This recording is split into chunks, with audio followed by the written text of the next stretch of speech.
The klaxons of Outpost Tartarus screamed a warning, but Aerys only heard the ragged, hitching breath of the Lyron Alpha pressed against his chest. Vex's claws sank into the reinforced fabric of his lab coat, not in anger, but in a desperate, anchoring grip. Her golden eyes, usually burning with the chemically induced fury that Apex BioP demanded, were wide and terrifyingly clear. He brushed a thumb over the rigid line of her jaw, feeling the erratic pulse hammering against her fur.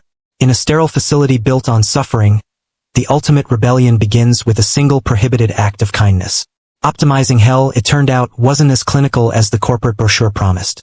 3 months ago, Aerys Thorne had arrived on the dead moon of Kalin 9 with a singular directive: maximize the yield of Apex Stem. The combat drug was a galactic monopoly, harvested directly from the adrenal glands of captive Lyrons. Executives claimed the feline aliens were mindless beasts, driven entirely by violence. The truth was revealed in a single shift at the extraction wards. Aerys saw the way they huddled together, the way Vex placed her towering body between the automated extractors and the younger captives. The physical toll was devastating. Continuous force spikes in cortisol and adrenaline caused fatal cellular degradation across their population. Their bodies trembled violently even in sleep. Aerys couldn't look away, the heat of Vex's hand pressing against the containment glass, the low, mournful frequency of her purr. When she thought no one was listening, it tore at something deep inside him.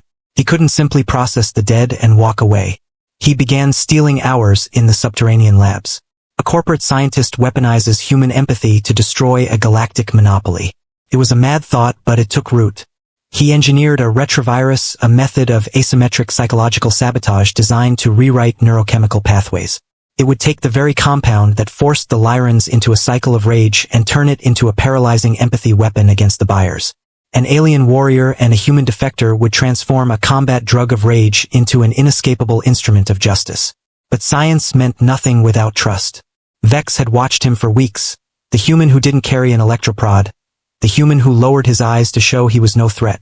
Their connection began through the glass. Oppressed palms, a shared breath fogging the transparent barrier. Then came the smuggled rations, the stolen moments when he bypassed security feeds just to sit near her enclosure. She didn't understand human tears at first. She would tilt her head, ears swiveling as his vision blurred while watching the harvesters work. He didn't understand the complex pheromones she released to soothe him. But the tension lived in the gap between them, a magnetic pull that defied biology and corporate mandate. They were two isolated souls finding an anchor in the cold. Now, the retrovirus was loaded into the central ventilation hub. The violent facility lockdown had already triggered. Vex's muscles coiled beneath his touch, a lethal predator preparing to tear down a cage of steel and synthesized agony. He rested his hand on the manual release lever. Her large furred hand covered his warm, steady one. They were going to escape a moon of death, to forge a sanctuary and a family among the stars. But first, they had to break the system. The heavy iron levers slammed downward. The pneumatic hiss rattled the floor plates as the synthesized retrovirus flooded the central air circulation network. Aerys felt the violent shudder of the station's atmospheric processors kick into overdrive. Beside him, Vex let out a low, thrumming growl that vibrated straight through his chest cavity. Her massive furred hand slid from his, claws unshathing with a sharp metallic click. The corporate guards stormed the lower catwalks, veins already bulging with the latest dose of pure undiluted Apex stim. They raised their rifles, eyes wide with chemically induced fury. But they never fired. The asymmetric psychological sabotage hit them like a physical blow. Their neurochemical pathways violently rewrote themselves. It was immediate and devastating. The guards dropped their weapons, clutching their heads and chests, collapsing to their knees as the empathy plague took hold. The sudden agonizing rush of feeling the profound suffering they had inflicted on the captive Lyrons was too much for a human nervous system to process. Their aggressive advantage transformed instantly into debilitating, paralyzing grief. They curled on the grated floors, weeping openly, immobilized by the sheer weight of fractured bioethics. Aerys had expected the extraction wards to run red with vengeance. But Vex didn't even look at the sobbing guards. She turned entirely to him, grabbing the straps of his tactical harness, hauling his fragile human frame flush against her side. A fiercely protective, possessive pull. The heat of her body shielded him from the stray sparks of short-circuiting security panels as they sprinted toward the main hangar. He struggled to keep pace with her long Digitrus strides. The burn in his lungs was sharp, tasting of recycled air and copper, but her grip never faltered. When they breached the airlock of the stolen freighter, the Void Runner, she practically threw him into the co-pilot seat. He looked up, chest heaving, and saw not a beast of war, but a survivor desperate to keep the only thing she loved alive.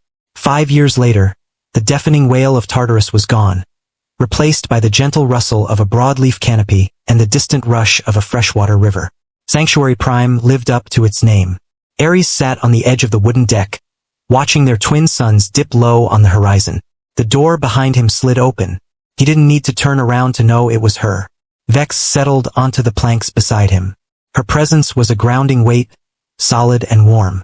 She leaned heavily against his shoulder, letting out a soft, rhythmic purr that vibrated deep into his bones. Aerys reached up, his fingers blindly finding the worn, silvery scar on her collarbone. A fading remnant of Kalin 9. She shifted, turning her head to press her face against the side of his neck, inhaling his scent. A small, joyous squeal drifted up from the tall grass below. Their daughter came tumbling into view, a chaotic blur of human features and soft, tufted Lyron ears chasing a glowing insect through the twilight. Apex BioP had crumbled into dust years ago, dismantled from the inside out when their buyers could no longer stomach pulling a trigger. But Aerys didn't care about the corporate ruins. He watched his daughter laugh, feeling the steady thud of Vex's heart against his own. They had escaped a moon of death to forge a sanctuary and a family among the stars. And the silence between them was finally perfect. Please follow my channel for more videos. One click from you can change my life.